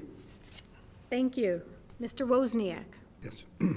I would seek a professional president that is a leader and a person of honor, and one that would follow the directions set by the Board of Trustees and effectively administer the college. With credentials equal or exceedingly, I would ask the board, again, to make an effort to hire a very highly qualified female president, the first COD female president in 47 years of the COD's history, to help heal the College of DuPage, and also absolutely make sure that this new president does not have a past history of buyouts or golden parachutes. Thank you. Thank you, Mr. Wozniak. We're now going to present the second question by the lead. Oh, and thank you. Ms. Mazzocchi. Yes, the next COD president is going to have a lot of work to do to try to reestablish trust within the community. And to do that, we certainly need the selection process to include all the relevant stakeholders, which include students, alumni, faculty, and members of the community at large. Criteria I personally want to see considered in no particular order is someone with respected academic credentials, qualities and a history that demonstrate the ability to rebuild the crucial relationship with the college faculty and respect them as professionals, the ability to understand that their role is one of public servant, not public master, and who will support the public's desire to keep taxes and tuition low and under control, no hostility to FOIA and transparency, and a vision of ways to innovate, whether with technology, school partnerships, expanding 3+1 degrees, compensation structures, and other ways to make education in the community more accessible and affordable. And I also want to be on that board so I personally can review the next contract so we don't have a mess the next time we go around. Thank you. Thank you, Ms. Mazzocchi. The next question, and we will begin with Mr. Bernstein. Next question from the league is, what experience do you have at vetting and understanding a public budget? After earning my CPA, I spent many years of my career working with managements of companies in various sectors, including school districts and community colleges. Financial analyses often included budgeting at various levels of the organization and comparing budgets to actual performance and identifying variances where we didn't make budget. Particularly important for COD are capital expenditures. Since 2009, we have spent over $500 million on capital expenditures, and we need a board to be able to say, is this $50 million that you have budgeted for this building really justified? That's where the money is. Thank you. Thank you, Mr. Bernstein. Mr. Gams. For over 20 years, I have worked in the financial services industry, arguably one of the most regulated industries on the face of the planet. Serving as an outside director on a public company, dealing with public budget, dealing with the audit committee, serving on an audit committee as an outside director.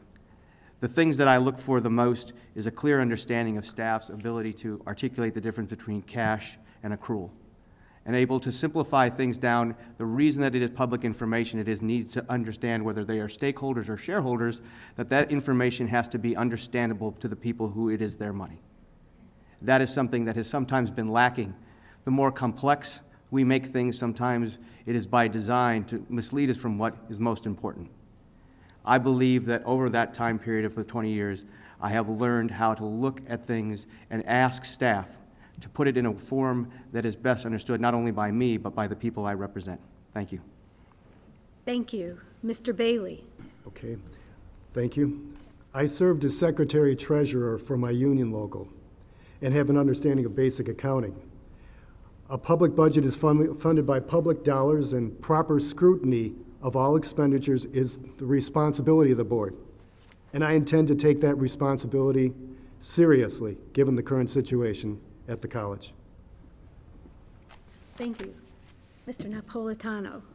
As I mentioned earlier, I had the opportunity to serve on the village board, Village of Bartlett. The budget there was approximately $50 million per year.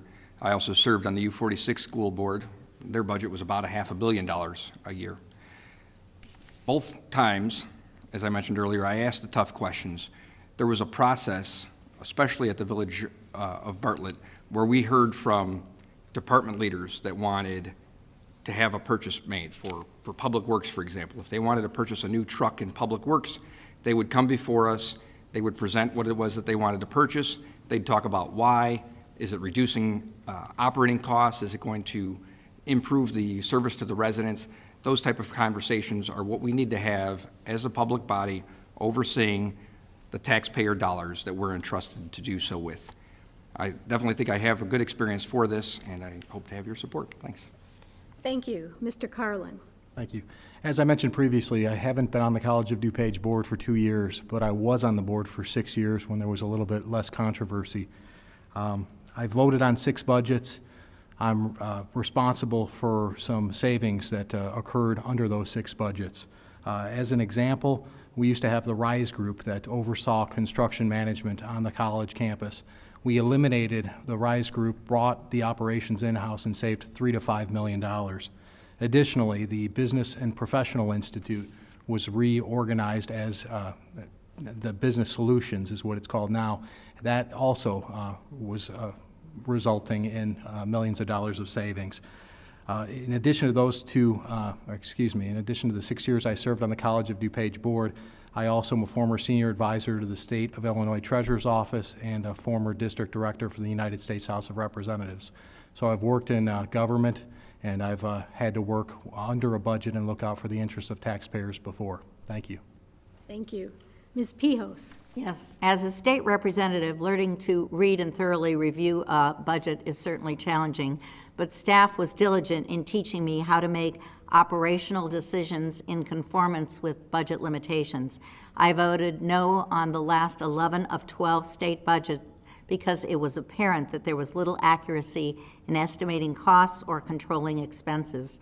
I was also minority spokesman on 5 committees, including the Education Appropriations Budget, and served on the Legislative Audit Commission, which scrutinizes records and makes findings on state agencies and other entities in the state. During my 10.5-year membership on the school board, we controlled expenses carefully without lowering accomplishments and made the maximum use of allocating funds. I also helped negotiate more than 10 contracts with teachers' unions, AFSCME, and SEIU. I was vice president and public relations director of Thank you, Ms. Pihos. Ms. Ball. Thank you. I have a great deal of experience in budgeting for operations, departments, and capital expenditures, have worked to understand, prepare, discuss, and revise a variety of budgets both annually and on a project-by-project basis. I've had to do variance battles with departments over wants versus needs. I've worked a lot on capital expenditure budgets, very large projects, multiple bids, justification for a lower bid. It can be grueling. I think, as everybody knows, it's necessary. I also have a working knowledge of both governmental and non-for-profit accounting rules and regulations. Thank you. Ms. Svoboda. I have an academic perspective on budget issues gained from education and business courses. More directly, in my 34 years at College DuPage, I had opportunities to supervise, create, and modify budgets. A broader study of scope of COD's financial standing was necessary when I was involved in the negotiation of contracts, faculty contracts. When elected to the College DuPage Board of Trustees, I wanted a deeper understanding of the full budget and the financial reports of the college, so I sought tutoring. With that in mind, I spent time with those in the finance department as well as the accounting faculty to be familiar with details beyond my earlier learning training. When serving as treasurer of the State Trustee Association and as finance and audit committee member in the national organization, I have expanded my knowledge on budget practices, audit reports, investment strategies, tax reforms, and appropriate supportive technology. Did I make it? Thank you. And under the time limit. Mr. Kempa. Yeah, for a moment of refreshment here, the question was, what experience do you have in vetting, understanding a public budget? I have perhaps the best understanding possible, especially at the community college level. Most of my career as Vice President of Business and Administrative Affairs and Treasurer for Morton Community College District, the local one. Morton was only the second college in the nation to earn the GFOA Distinguished Budget Presentation Award, now includes College of DuPage. There are major benefits to participating in this program, and the intent was full disclosure, easy understanding by the public, and presenting a lot of information about the college, However, that intent can be abused, and I think it has been in the case of the College of DuPage.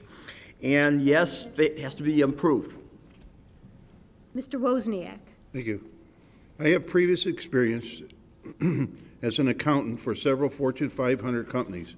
I have knowledge of accounting standards and budget control for companies much larger than COD in both revenue and assets. I am completing my second term as DuPage County School Trustee and will do the best I can for you at all times. Thank you. Thank you. Ms. Mazzocchi. Thank you. I've certainly reviewed the local Elmhurst budgets and bond issuances, some of which have been the subject of much controversy. I've also reviewed and been responsible for budgets for for boards that I've sat on that have been in the private sector. But ultimately, all the experience in the world is not going to help you if you don't do the work to see that the money is actually being spent where it's supposed to be and that it's being spent wisely. I've personally gone through the COD checkbook that's been posted online, and I've identified on my Facebook page several instances in just this past December alone where the administrative staff has been making payouts that directly conflict with the board's spending policies and priorities. One benefit of being new to the political process is that I'm not going to look at a budget and just assume that because the staff says we've always done things this way, that it should continue that way. And from my legal work and training, I've routinely gone through millions of pages of documents to make assessments about financial positions of companies and to assess the business unit's activities. And when it comes to the financial statements, I can also cut through the legalese and disclaimers to comprehend what statements were and were not vetted. Thank you. Thank you. Ms. Savage. Thank you. Through more than 30 years of professional experience in 3 public institutions of higher education, I have developed and managed departmental budgets. I've also analyzed budget scenarios for programs, initiatives, and portions of building projects. As a trustee at the College of DuPage, I'm knowledgeable about the budget, including revenue sources and general expenditures. In addition, as a commissioner on the Illinois Student Assistance Commission, I serve as the chair of the Audit Committee, which works with the agency's state appropriations of $793 million and College Illinois budget of nearly $1.1 billion. I've had experience with actual rescission scenarios in my career where they're very painful when you actually have to go back and take away money from college budgets. Thank you. We're now going to move to the audience questions, and we'll start this with Mr. Gams. Thank you. The question from the audience is, as you know, COD is a great institution with high enrollment and an amazing campus that keeps expanding. Please answer objectively, what's your plan and vision to keep College of DuPage on top? You have 1 minute, Mr. Gams. Yeah. Well, it's good to go first on this one, right? Yeah. They sent out the other questions a week in advance. No, I think I spent a lot of time thinking about this. I, like most citizens, have, as the referendums were passed and the college has expanded its physical footprint. You drive over there any time at night. It's a pretty impressive place. I think the part that I believe that will continue to make it world-class and even take it to the next level is how well the infrastructure around technology is built to make COD the place that it needs to be. I serve as a trustee of a college that is a leader in adult learning. And I have watched over the last 30 years how it has expanded.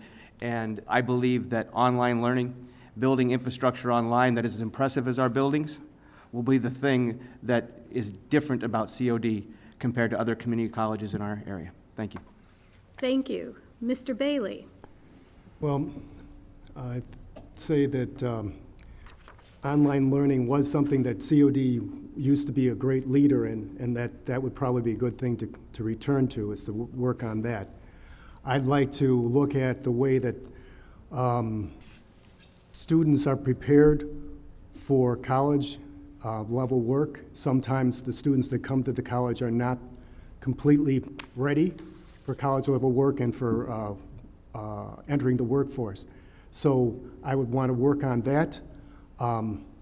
And also the way that financing is arranged for students. I think we could do a lot better to help students understand what they're getting into and navigate that so they don't come out with heavy-duty debts that are burdensome to them. Thank you. Thank you. Mr. Napolitano. So I definitely think there's room for some technology enhancements to offer both the online learning and also the, what they call extended learning or distant learning through things like video conferencing and other tools like that. That really can help improve the accessibility to the students throughout the district. As you may know, there was a facility in Bloomingdale that closed not too long ago for the College of DuPage. Probably didn't have a lot of usage. Perhaps there was a business decision, a budget decision to close that, but by offering that distant learning technology can help bring that back. I think the other thing that we need to do is work with business leaders to help make sure that the students are being trained on the skills that they need to survive and flourish in the real world. There's a lot of certificate programs at the College of DuPage. I think we need to improve more on that and make sure that when the students graduate and get their certificate, that they're ready to be hired by one of these enterprises, businesses in the area. Thank you. Thank you. Mr. Carlin. Thank you. To make sure the College of DuPage continues to be one of the best community colleges, not only in Illinois, but in the nation, a few things need to be done. First off, we need to continue to press for curriculum alignment so that students coming out of our schools, K through 12 schools, don't require a lot of remedial education. When the college is spending resources on a remedial education, those are resources that could be spent other places. So we as taxpayers, as parents, need to really push to make sure our students are learning in the K through 12 years. Additionally, the 3+1 programs the College of DuPage has are wonderful, and everything that the college can do to promote those, that the community can do to pay attention to those. Just to give you a quick example, I have 15 seconds. Many of us in the room could either take advantage of it or send our kids to the College of DuPage. For 3 years, you pay College of DuPage tuition. A 4th year, you pay tuition to a partnering school at a discount. You pay 40% of the cost. You could save $50,000 or $100,000. Thank you. Ms. Pihos. I really believe that a plan must be developed to retain and recruit a highly engaged and diverse workforce by increasing the number of underrepresented employee populations. We have to promote economic and community development through mutually beneficial partnerships, community engagement, workforce development programs, technological programs that are responsive to the community and business needs. Institutional success can be enhanced by integrating data to drive budget results and decision-making. The current system of advising should be evaluated to make sure that we're sustaining an environment to assure workforce preparedness. It is critical to develop a transparent budget, but also critical that we give our students the support they need to finish school. Thank you. Ms. Ball. Thank you. For COD to continue to thrive, I want to see them do that by continuing to offer certifications and programs that the students want. And this involves listening to the students, listening to the community, listening to the teachers on what is needed. I think we need to start by cleaning up the books so that COD has a solid base from which to launch, so that programs are fully approved before they've been offered to the students. So you don't have students filing lawsuits because a course was offered and then rescinded. And I think with that, COD will keep going, COD will thrive, which is what the community wants. Thank you. Ms. Svoboda, sorry. What is important is to remember that the purpose of COD is students, and that we need to work toward giving them the best education possible. And if I had my druthers in how I would put an organizational chart together, I would put the students at the top, and then would come the faculty and all the support people that would look toward working with students. And to that end, we need to support all of the people of the college in doing what they need to do, whether that be a faculty member and the innovation they want to do in a classroom, whether that be students in terms of looking for new opportunities in different program areas, or even in terms of financial aid and the staff that work so diligently there to make sure that our students have the support for their educational goals. If we have this, we move in an upward cycle. We can attract better people because we are the best institution. And as we continue to grow, more students will come, more people will be served, more community engagement will be there for each one of you. Thank you. Mr. Kempa. If we could go back to the original question, College of DuPage is not busting at the seams with enrollment going up. Per the Illinois Community College Board, over the past 5 years, the headcount enrollment has gone down 1.3%. Per the Illinois Community College Board, over the past 5 years, the full-time equivalent enrollments have increased 2.3%. That's over 5 years. So, and you could spin the numbers as you want, but it's untrue. And as far as that goes, there is the online enrollment, which decreases the need for brick and mortar buildings. And that's why you see a use of less space. The $30 million project, it was never needed. And as far as being preeminent, as a former student, I have a whole bunch of surveys I researched on the computer. Thank you, Mr. Kempa. Mr. Wozniak. Be brief. The college enrollment has decreased from what it was 10 years ago.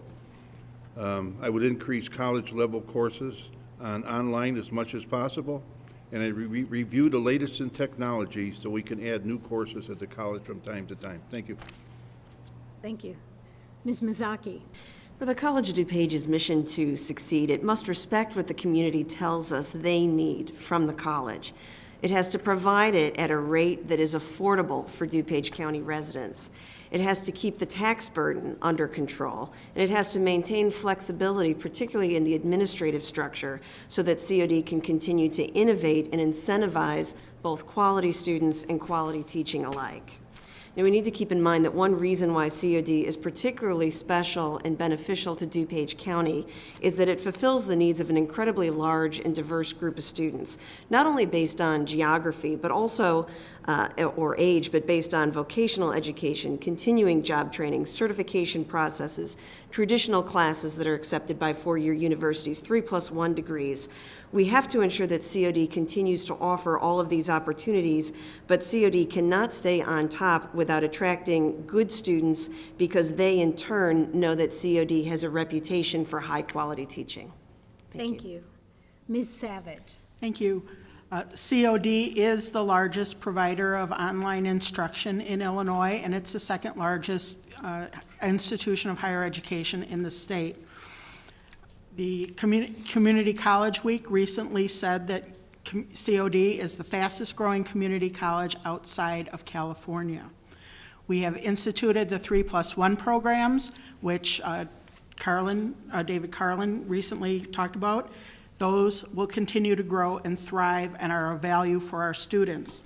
We need to work with the students and with the community needs to make sure that we are providing the programs that are needed when they're needed to provide workforce development and career training and lifelong learning for our students.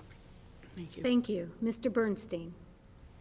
Let us not lose sight of the fact that the primary mission of COD at least ought to be to provide an excellent education at a tuition that just about everybody can afford.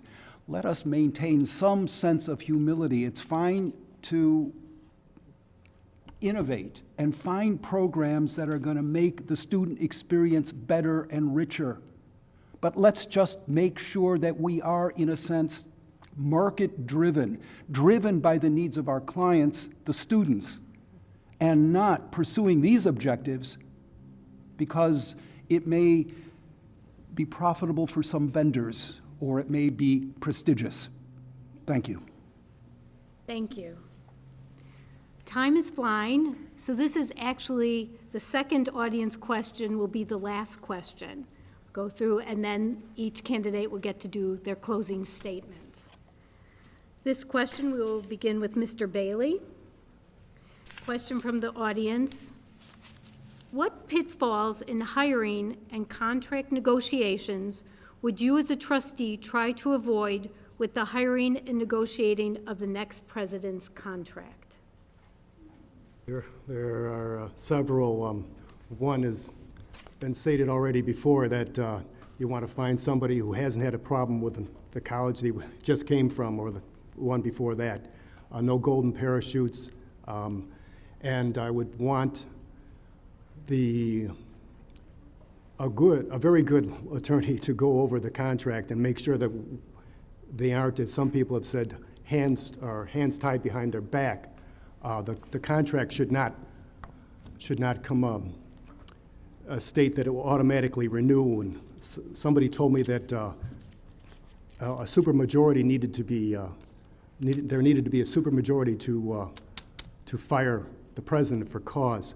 That's the wrong kind of way to do things. We need to make a contract that serves the interests of the students and the teachers and especially the taxpayers of the college, and not the president that you're hiring.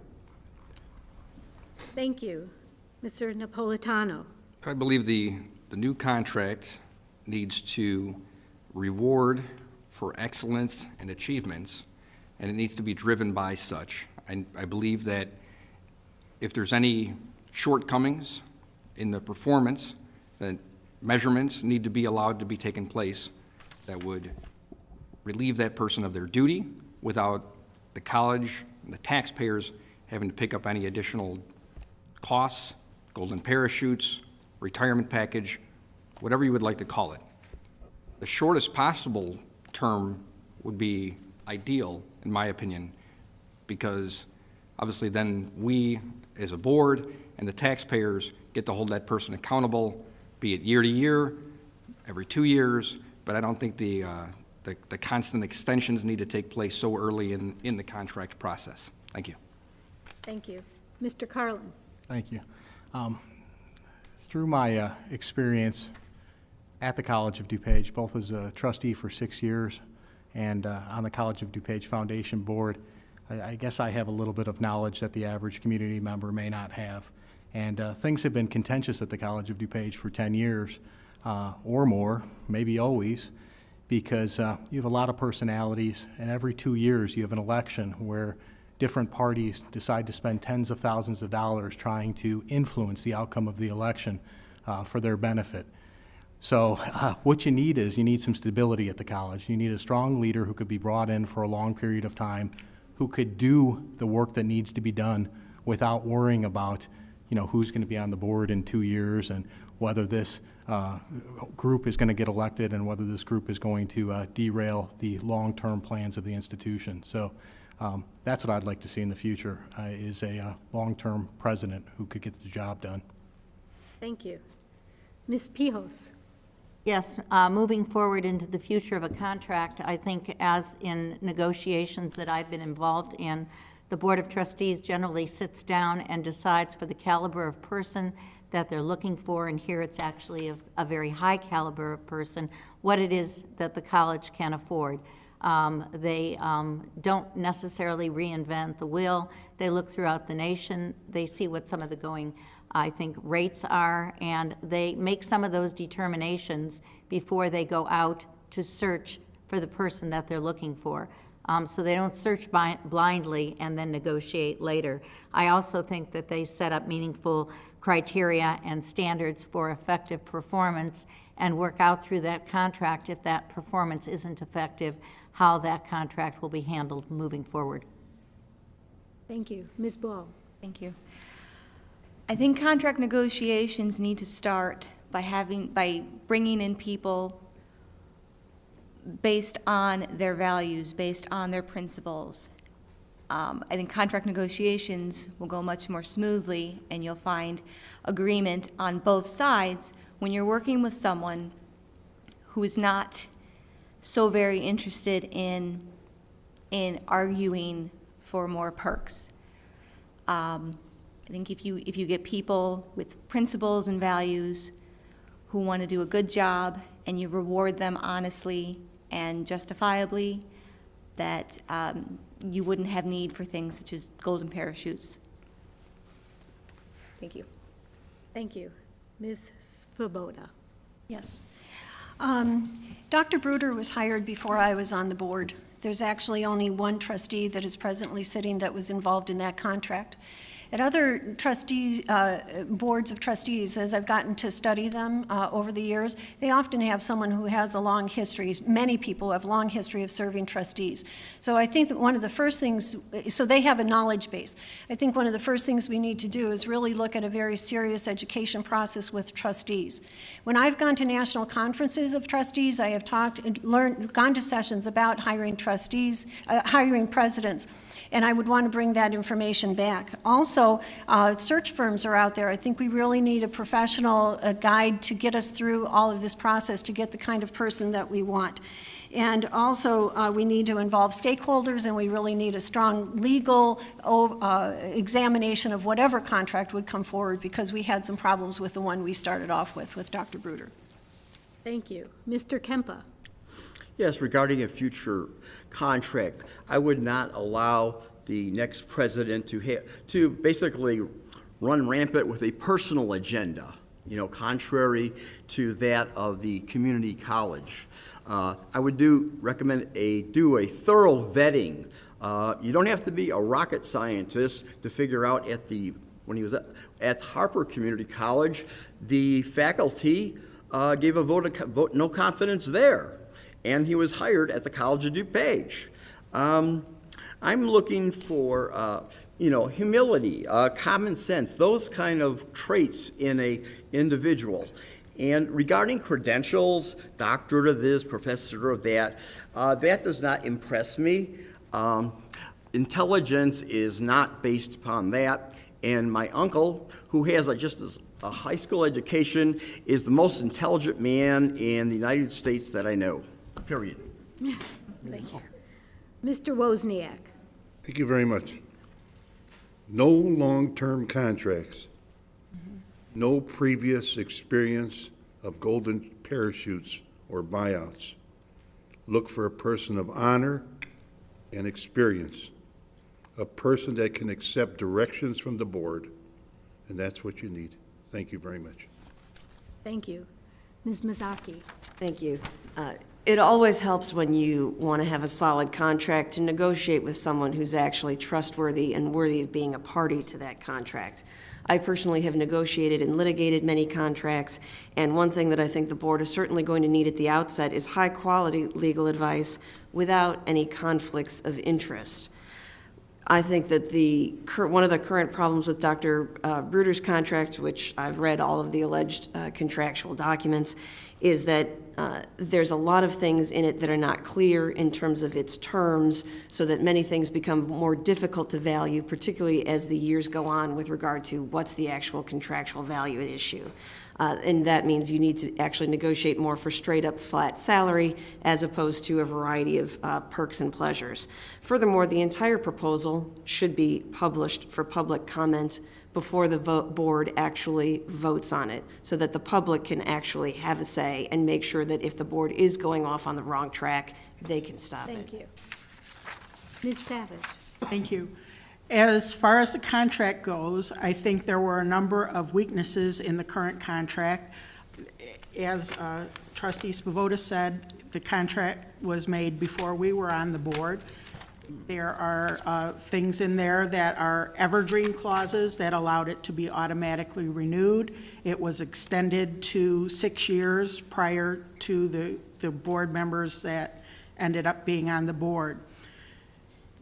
The contract itself needs to be simplified, it needs to be straightforward, and it does need to be developed based on the type of person that needs to be hired, not on specific individuals.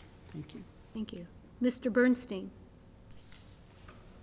I think the problem lies in a board that didn't know and may not know what it doesn't know. In the third addendum of the current contract with Dr. Bruder, his salary is limited to that which is fiscally prudent. Now, that could mean anything. It isn't simply a matter of getting a good attorney. That, of course, is a must. But we've got to have board members who are at least willing to say, I'm interested in this. How you could read that and pass that employment contract with Dr. Bruder and be a fiscally responsible member of the board, I do not know. It is a question of negotiation, and we do need to keep things clear and open. Thank you. Thank you. And lastly, Mr. Gams. I don't know which was harder, going first or last, but could you read the original question back to me one more time? Sure. What pitfalls in hiring and contract negotiations would you as a trustee try to avoid with the hiring and negotiating of the next president's contract? Thank you. My experience has taught me to watch the pendulums swing. And when the last president was hired, I imagine that Dr. Bruder looks a heck of a lot not like the person that was hired before him. That's pitfall number one. The other one is making this as simple as possible. This is a public trust. So allowing that the whole process be viewed by the public would allow for objectivity, in my opinion. Making sure that the meetings were attended. Now, the reality is that public meetings can be attended if they want to be. If people find interest in being a part of it, I have a suspicion this time they will. The idea of using what is the best contracts out there to attract the best talent should be the measure. Not that it is not like his, it should be what is going to get the best person for the College of DuPage. Thank you. Now we'll go to our closing statements, which will run in reverse order, starting with Mr. Wozniak and coming this way.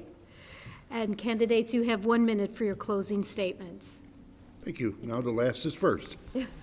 COD is the largest community college in the state and the second largest college in Illinois, only surpassed by the University of Illinois itself. I want to help serve the College of DuPage and the taxpayers of District 502 and the students who expect an affordable and valuable education. I appreciate all those who twice gave me the highest vote in DuPage County for DuPage County Regional School Trustee. I now ask for your vote for me, Joseph M. Wozniak, for College of DuPage Trustee. God bless America, and thank you very much. Thank you. Mr. Kempa. Yes. I've been to 5 of the 6 past board meetings at the College of DuPage, and I've spoken at each one of those meetings. So my opinions are well known, and they actually do have an American flag in the boardroom now, so there is some progress. And they're learning the Pledge of Allegiance. But I work for the taxpayers and the students, and I hope I could earn your vote and hire me on to work for you. There's a lot of work to be done there, and I'm up and raring to get going. So thank you. Thank you. Ms. Svoboda. As concerned as I am about the topics of conversation previously in the news, I do not want voters to lose sight of the multiple aspects of educational leadership for one of the largest, most complex, and outstanding community colleges in the nation. I hope that my statements today have allowed you to view my skills gained through my degrees in education, my experience in higher education, and my passion for College of DuPage as an asset for the Board of Trustees at College of DuPage. I would sincerely appreciate your support in the upcoming election. Thank you. Thank you. Ms. Ball. Thank you. Accountants are tasked with the job of having to explain the who, what, where, when, and most importantly, the why of everything that you do, everything that we do. And that's what I do every day. Both my education and work experience provide me a thorough skill set, a high level of accountability, independence, and objectivity that I want to bring to COD. The board needs people who will be honest, investigate, stand firm, and remain independent in the face of intimidation and pressure. I'm an accountant. I do that every day, and I keep a smile on my face while I do that. I'd like to do it at COD. Thank you very much. Thank you. Ms. Pijos. As many of you know, I've spent the last 32 years devoting myself to education, both as a teacher and later as a school board member, and I've served on every educational committee there has been in Springfield. And I think that there's nothing better than giving our students, our adults, a high-quality education. With the reduced federal and state support and tuition rising, COD offers all of our community the best opportunity for that affordable education, and I want to make sure we're stellar in doing that. I have also served, and didn't mention, on the State and Workforce Development Board for years, and also co-chaired the State Community College Task Force. Having taken part in the P20 Council, I know that it would also behoove us to work with all 42 superintendents in our DuPage County schools. I have a strong desire to focus on the College of DuPage moving forward, and I hope you have enough faith in my leadership to know that I stand for good governance. Thank you. Mr. Carlin. Thank you. I'm David Carlin, and I'm running for the College of DuPage Board of Trustees, and I'm asking for your vote. Reasons why you should vote for me. First off, I'm not an incumbent who voted for the recent controversial buyout of the college president. Second, I did serve on the College of DuPage board for 6 years. I'm very proud of the record that I had there. It was a record of transparency and a record of reform. We saved millions of dollars on construction by eliminating unnecessary change orders, costly litigation, time delays. We reorganized ineffective courses and programs at the college, again saving millions of dollars. When we negotiated with the full-time faculty last time, it was a 14-month process. It was brutal, but we looked out for the interests of the taxpayers, something that, you know, all trustees in the past haven't done.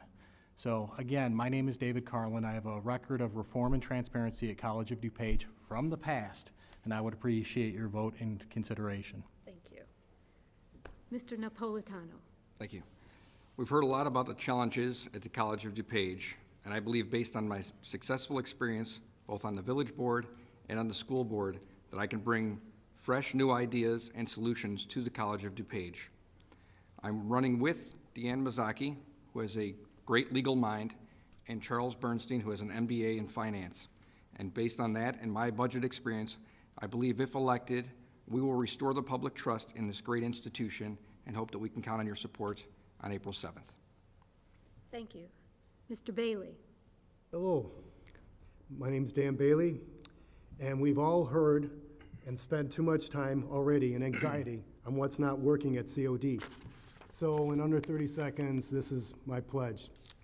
I will be a vigorous watchdog for taxpayers and for transparency at every board meeting, and an unrelenting bulldog against anything that is not beneficial to students and teachers at COD, period. Thank you. Thank you. Mr. Gams. You know, you can't go very far in these communities without bumping into someone who has an experience linking them to the College of DuPage. It's very interesting as a candidate to do that. The college is a community institution that must be held to high standards. I will not waver in maintaining and improving the reputation and continue to push the college to evolve to the rigors and expectations of higher education in the 21st century. As a trustee, I will remember my experience when I left the Marine Corps. I was not sure what I wanted to do in my own life, but I knew that education was a path to the future success. The College of DuPage helps so many people get back on track. I truly believe that the College of DuPage is one of the best community colleges in the nation. I am running to keep the College of DuPage a great asset for our community. I pledge to always keep your interest at heart, work diligently as a trustee and as your voice. My name is Matt Gams, and I would appreciate one of your 3 votes on April 7th. Thank you.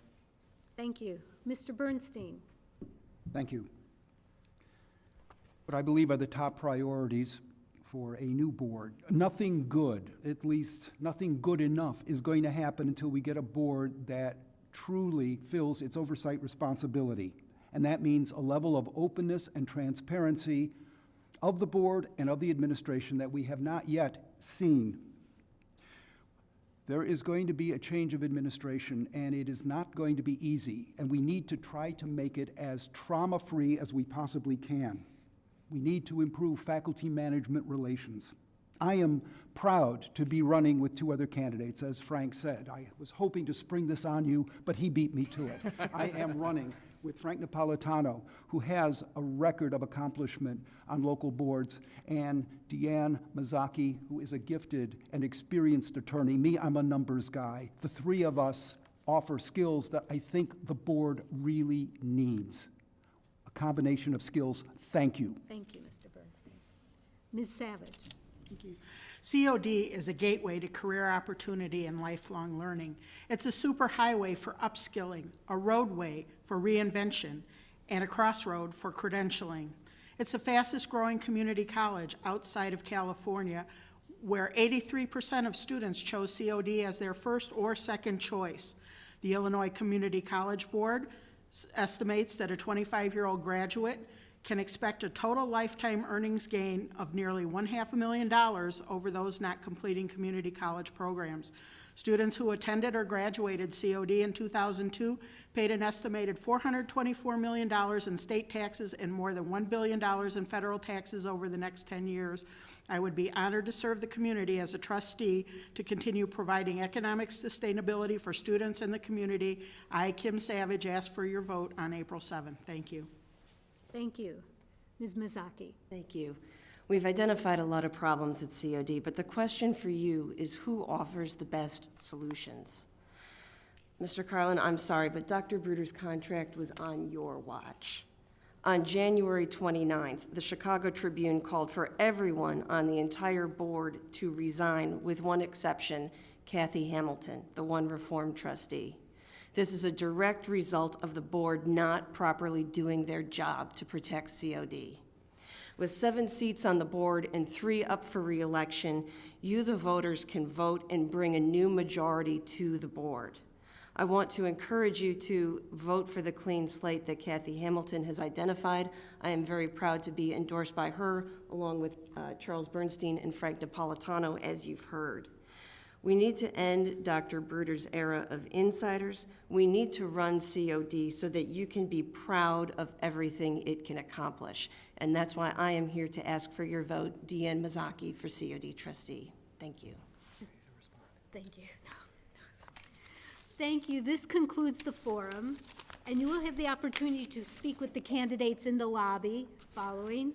Thank you to the candidates and to the audience, and please applaud for our hardworking candidates.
Visit elmhurst.org to explore the new City of Elmhurst website. Find out the latest Elmhurst news, pay utility bills and parking tickets, report concerns, and much more. Elmhurst.org is an ideal way to discover what Elmhurst offers your business, your family, your life.